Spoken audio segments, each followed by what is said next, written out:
Omukolo gw'okwebaza bannakatemba n'abo abeenyigidde mu firimu mu buvanjuba guyindidde ku Nile Resort Hotel mu kibuga Jinja, era firimu eyitibwa Kagoya yeeridde mu zinnaaze akendo eyazannyibwa abaana abasoga. Omumyuka wa Ssaabaminisita asooka era minisita w'ensonga z'obuvanjuba bwa Africa Rebecca Kadaga asinzidde wano n'alaga okutya olwa gavumenti okulwawo okukola etteeka erikuuma ebiyiiye bya bannakatemba n'abayimbi liyite copyright law.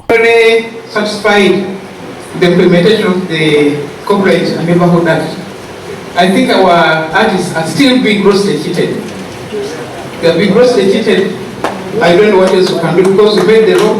Kadaga agamba nti bannakatemba n'abayimbi bangi balekeddwa mabega newankubadde nga bakola kyamaanyi okuyiiya ebyo bye basuubira okuggyamu ensimbi. But you now have discovered these talents. What's going to happen? They are talented. So what? You do them with 1 million shillings, that's it. I wish you could do something better.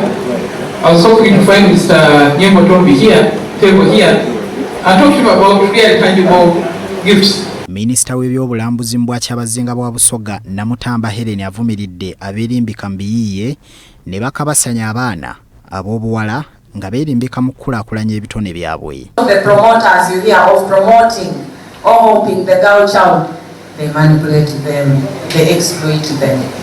So the girls, you know what I'm talking about.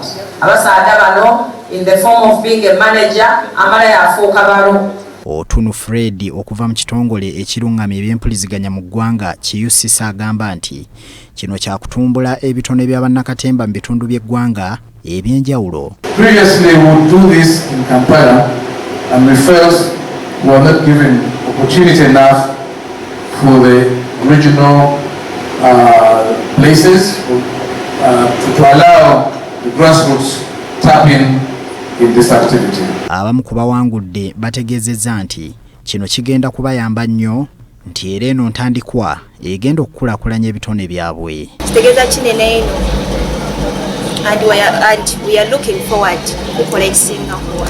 Ekiraku tulingirire ki okuvaana mu regional tuyirumba nationals era tuli balabula nationals Uganda Film Festival tuli kuida. Hassan Kasagga Nepo Isabirye BBS Terefayina Gambuuze.